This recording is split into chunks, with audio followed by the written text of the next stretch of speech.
Hello everyone. Today, through this video, what I plan to do is to present a general defense of the thesis presented by Fredrich Engels in his monumental and very necessary in today's age essay called On Authority. Now, a lot of video debunking or challenging the main philosophical and organizational claims in On Authority have been produced and published by many usually anarchist YouTubers. Now I can't go out of my way and individually respond to every single one of them. So today I thought I would present a general defense of the thesis and some general answers to the questions raised by anarchists. So let us begin now. First of all, what is On Authority? On Authority was a seminal essay written by Fredrich Engels in 1872, and it mainly dealt with the concept of organizational authority, or that in organizational theory, specifically organization for socialism, what will be used. Now, even though Engels himself was a socialist, his ideas, specifically on organizational theory, is relevant to other fields as well. So this can also be used as kind of a running defense or a kind of a running concept in other political fields or other organizational fields or sites as well. Now let us first begin with the first passage. And I'm quoting Engels here. A number of socialists have latterly launched a regular crusade against what they call the principles of authority. It suffices to tell them that this or that act is authoritarian for it to be condemned. The summary mode of procedure is being abused to such an extent it becomes necessary to look into the matter of authority more closely. Authority, in that sense in which the word is used here, means the imposition of the will of another upon ours. On the other hand, subordinates. Now, since these two words sound bad and the relationship which they represent is disagreeable to the subordinated party, the question is to ascertain whether there is any way of dispensing with it, whether, given the conditions of present day society, we could not create another social system in which the authority would be given no scope any longer and would subsequently had to disappear.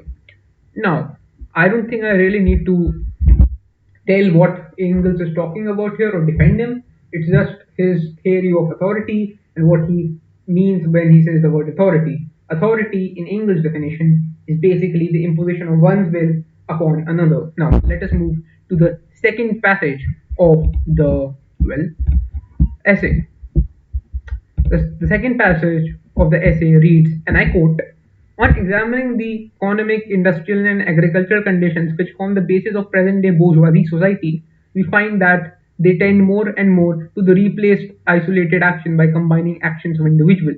Modern industry, with its big factories and mills, where hundreds of workers supervise complicated machines driven by steam, has superseded the small workshop of the separate producer. The carriage and wagons of the highway have become substituted by railway trains, just as small schooners and sailing feluccas have been by steamboats. Even agriculture falls increasingly under the domain of the machine and of steam, which slowly but relentlessly put in the place of the small profiteers big capitalists whom with the aid of fire workers cultivate vast stretches of land. Everywhere combined action, the complication is of process dependent upon each other, displaces independent action by individuals. But whoever mentions combined action speaking of organization, now it is possible to have organization without authority. Supposing a social revolution dethroned the capitalists, who now exercise their authority over the production and circulation of wealth. Supposing to adopt entirely the point of view of the anti-authoritarians, that the land and instruments of labor have become collective property of the workers who use them, will authority have disappeared, or will it only have changed its form? Let us see. End quote. Now, in this essay or this passage of the essay, what Engels basically says is that the material conditions which existed before the industrial revolution has disappeared completely. The material conditions which allowed the individual to thrive, the individual to carry on with his business, has disappeared completely and has been replaced by processes and by machineries which need collective solidarity or which need collective action, not by one individual, but by an organism of individuals working towards that collective load. He also states that big factories, mills have taken over, where hundreds of workers are required, have taken over small businesses. And these mills and factories to work need the collective action and coordination of these hundreds of workers. Same with the railways, same with the big steamboats, etc., etc. All of these require the cooperation and collective action of all these workers. Now, He stresses this point in the second line of the passage that everywhere combined action, the complication of process depend upon each other, displaces independent action by actions. Furthermore, he also says that let us say that tomorrow a social revolution does happen which displaces the current people in power, and the authority over the production and circulation of wealth has now been handed over to the workers. Now we ask the question, has authority disappeared here, or has it only changed its form? Now he answers this furthermore. The third passage reads, and I quote, "If man by dint of his knowledge and inventive genius has subdued the forces of nature, the latter avenge themselves upon him by subjugating him, insofar as he employs them to a vertical despotism independent of all social organization. Wanting to abolish authority in large scale is tantamount to wanting to abolish industry itself, to destroy the power loom in order to return to the spinning wheel. Let us take another example, the railway. Here too, the cooperation of an infinite number of individuals is absolutely necessary. And this cooperation must be practiced during precisely fixed hours so that no accidents may occur. Here too, the first condition of the job is a dominant will that settles all subordinate questions, whether the will is represented by a single delegate or committee charged with the execution of the resolutions by the majority of persons invested. In either case, this is very pronounced authority. Moreover, what would happen to the first train dispatch if the authorities of railway employees over the honorable passengers were abolished?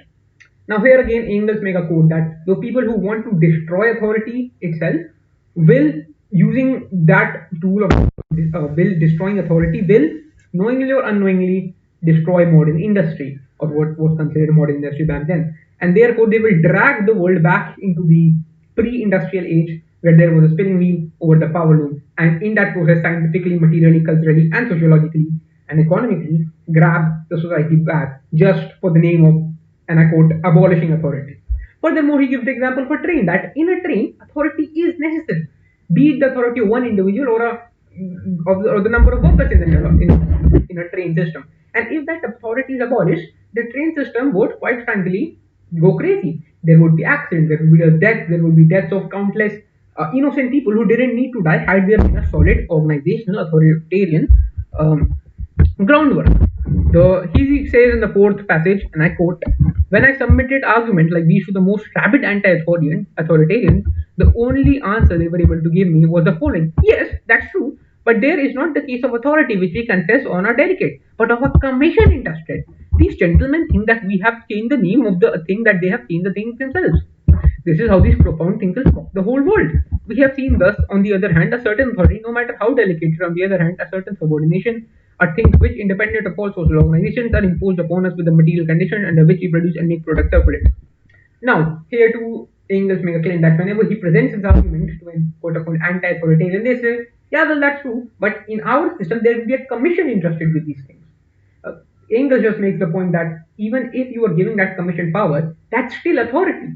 Authority has just changed hands now. Now, there's not a one individual or a group of individuals managing anything. Now, there is a commission. And in essence, the philosophical foundation and the organizational and material foundations of authority has still remained the same. These individuals have not changed anything, but they claim to have changed everything just because they have changed the name of the thing that they claim to have changed. And then again, he stresses that a certain authority, no matter how delegated, will need a certain type of subordination just for things to function carefully. This is the highlighted part. Now, let us move forward to the fourth passage. Engels writes, and I quote, "We have seen besides that the material conditions of production and circulation inevitably developed with large-scale industry and large-scale agriculture, and an increasing trend to enlarge the scope of this authority. Here it is absurd to speak of the principle of authority as being absolutely evil, and of principle of and autonomy of being absolutely good. Authority and autonomy are related things whose sphere vary with the various stages of the development of society. If the autonomists confine themselves to saying that social organization of the future would restrict authority solely to the limits within with the conditions of the production and inevitable, we could understand each other. But they're blind to the fact that things necessary and they passionately find the world." End quote. Here Engels say that first of all, authority is not all bad and autonomy is not always necessarily good. And he says that it is absurd to think that the authority will just disappear. Every social and material conditions which we have in the modern world will require authority to run. It will require authority to move forward. Authority will not disappear. You cannot make authority disappear. Our modern world demands authority. But these individuals, mostly anti-authoritarian anarchists, are saying that they don't believe in that. They're blind to the fact that a social organization today will need and does need authority.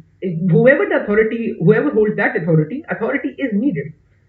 In the fifth and the final passage of the essay, he writes, and I quote, "Why do the anti-authoritarians not confine themselves to carrying out the political authority, the state? All socialists are agreed that the political state, and with it political authority, will disappear as a result of the coming social revolution, and that is, public functions will lose their political character and will be transformed into the simple administrative functioning of watching over the true interests of society. But the anti-authoritarian demand that the political state be abolished at one stroke, even before social conditions that gave birth to it have been destroyed. They demand the first act of social revolution, which should be the abolition of the authority. Have these gentlemen have ever seen a revolution? A revolution is certainly the most authoritarian thing there is. It is the act whereby one part of the population imposes its will on the other part by means of rifles, bayonets, and cannons. Authoritarian means.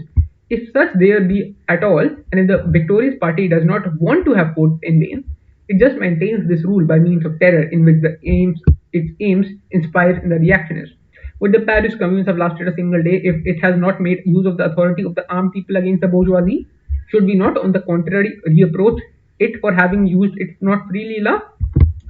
Therefore, either of one or two things, either the anti-authoritarians don't know what they're talking about, in which case they are creating nothing but confusion, or they do know, and in that case they're betraying the movement of the proletariat. In either case, they serve the reaction.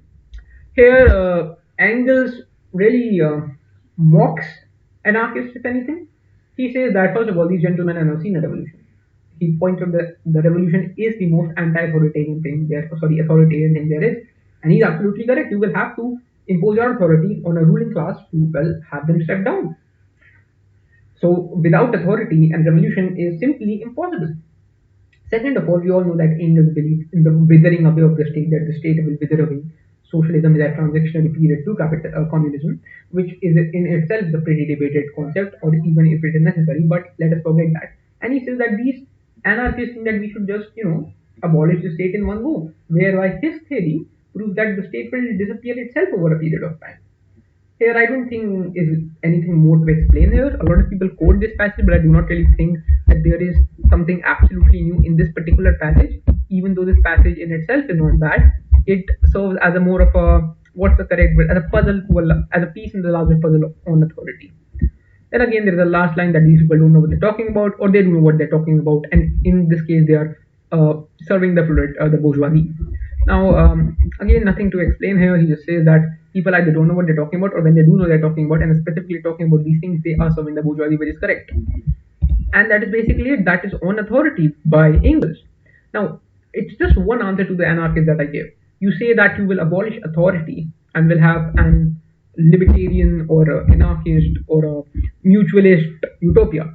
In that case, that is not going to happen. You may all theorize about it, you may write books about it, but in practice, you will need a certain authority, even if it's an quote unquote anarchist authority to, carry out the revolution. And if you can't understand that you need an authority, be it centralized, decentralized, or a mutualist one, authority is still needed, then you will short flat of ever for having a successful revolution like you always have. So that's not really much of a surprise. But yeah, that's basically it. The anarchist. I don't think the anarchists look at the social, material, economic conditions of today, and they think that they don't need authority, while the system that we have today needs authority to be overthrown and a better system to be reinstated. The same is true with liberals. They too don't believe in authority of doing anything, even though the authority will be needed. A specific kind of, a special type of authority is needed for better changes in the world.